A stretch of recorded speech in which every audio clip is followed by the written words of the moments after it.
Guys, today we're doing a nice beer review. This is a very unique beer from Victory Brewing. Yeah, Victory Brewing Company. I think they're out of Pennsylvania. And this is Earth and Flame. And this is a unique, I guess, collaboration between, Victory and Earth Minus Bread Plus Brewery, which is another, I guess, brewery. And so this is a nice collaboration. They made a nice Scotch-style ale. And so really it's Scotch-style ale, but then they aged it in bourbon barrels, I think, for 6 months. So it should be like a unique kind of twist. Comes in a beautiful corked bottle here. This is a pint. And it's 11.7% alcohol per volume. So it's quite strong. So another word for this in Scotland, I guess they would call it a wee heavy. For good reason. It's pretty darn heavy. Gotta work this cork here. Whew. Not too much carbonation.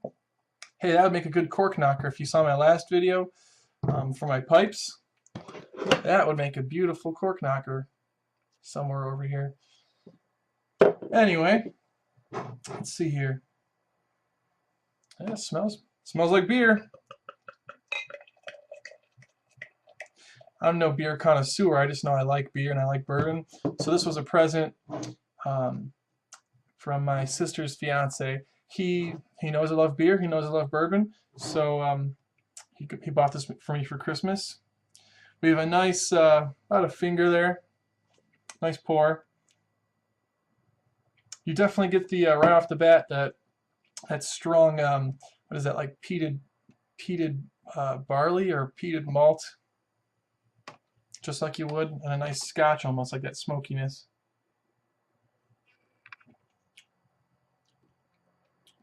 Whew. Wow. Actually, the finish is quite short. With the strength I was getting, I was thinking it would, be this real strong, heavy, long-lasting finish. It's actually quite smooth. It's really quite sweet and smooth. Most Scotch ales are sweeter anyway because they caramelize the barley, I believe. I'm not exactly sure, but I guess it's a process where they boil it and it caramelizes the sugars, and so you get that nice dark color, and with that you also get a nice pronounced kind of caramely sweetness. Wow.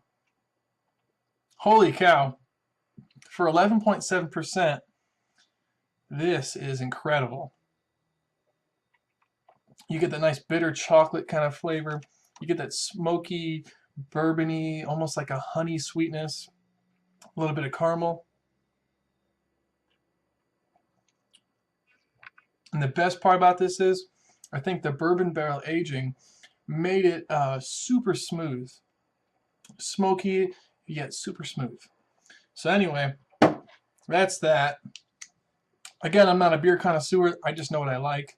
So that's kind of what I'm describing here.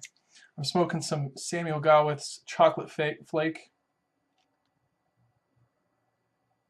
Now,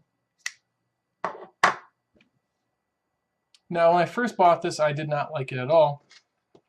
I was like, well, if it's chocolate flake, you think it would taste like chocolate, but it's not like a milk chocolate. A lot of us Americans, I guess, are really used to sweet milk chocolate. This is like a really faint, natural, bitter chocolate.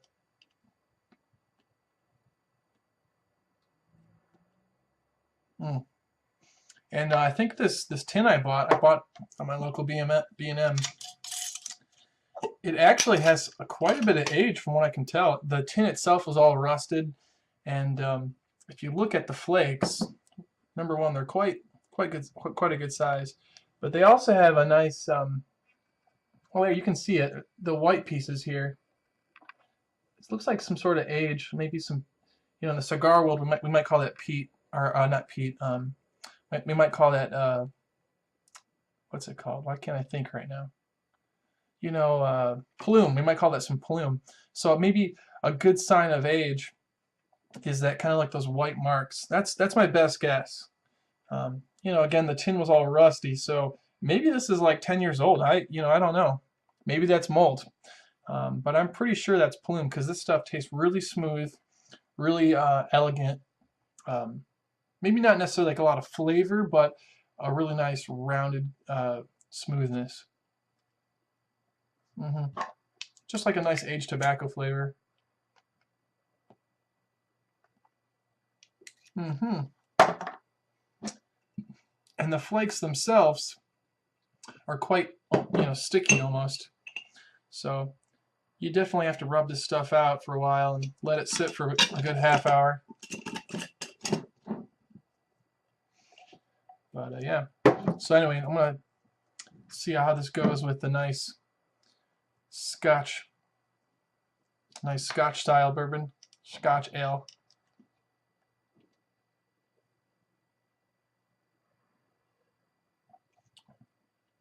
Wow.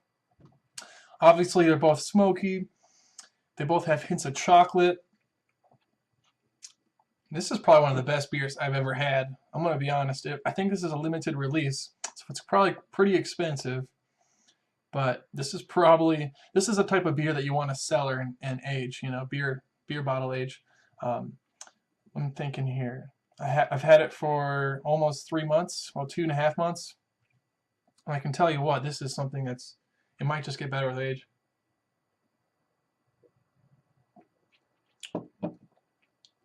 This is something that, you might want to put it in like a little snifter because it's such a high alcohol, volume, and you might want to kind of savor it more. Almost like a bourbon or a scotch, I would.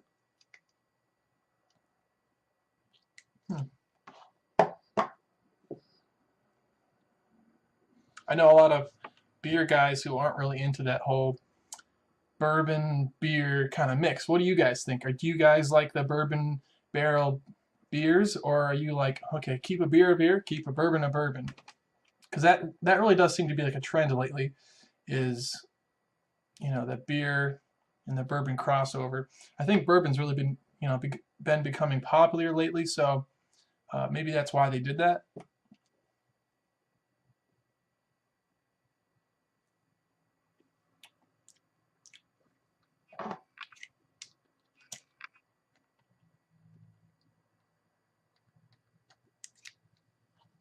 But I'm thinking for beer guys who want to get into bourbon, maybe you should try something like this. For bourbon guys who want to get into beer, same thing. So really, I think it's a nice crossover. Like I said, I'm not a big beer guy, so I don't know how to compare this to a lot of Scotch ales.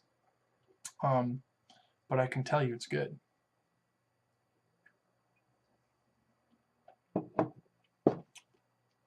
It's not as thick as I thought it would be. I thought the mouthfeel would be a little thicker. This is quite smooth.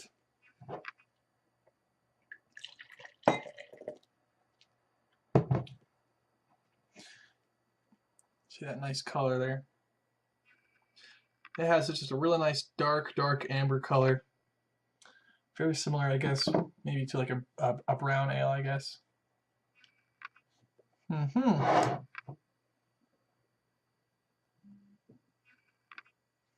It says it has hints of winter desserts, dark fruits, peat smoked malts, fine bourbon barrel aging, which smooths the intensity of this complex ale.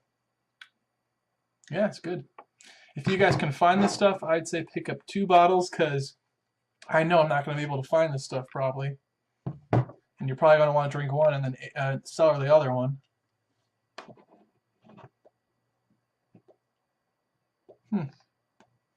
Anyway, I'm kind of babbling on. So what is your favorite beer, or maybe your favorite bourbon, or maybe the combination like a beer that's aged in bourbon?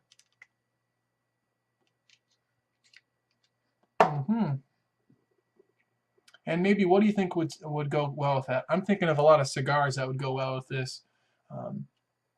Maybe a nice, I'm thinking a nice like Habano wrapper cigar. Something maybe with a little more spice. Obviously Maduros I'm a big fan of, which kind of have those darker, well, I guess it depends, but maybe creamier kind of blends. But I'm thinking of a lot of good cigars I would like with this.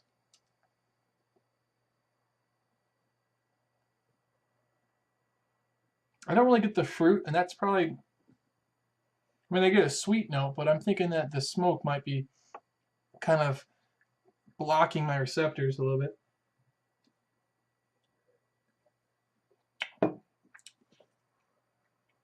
Yeah, it's really good. Anyway, thank you guys for watching. If you want to see the review of this, I'm probably going to review the Samuel Gawith's Chocolate Flake. Maybe, you know, a few more bowls in. I've only smoked like 3 bowls. So just give me some time on this. And for all you cigar guys, you know, definitely wait a few more months here, and then I'll be outside smoking cigars a lot more. As you saw from my humidor in the back, there it is. I've got tons of cigars for you guys, and yeah, thanks for watching.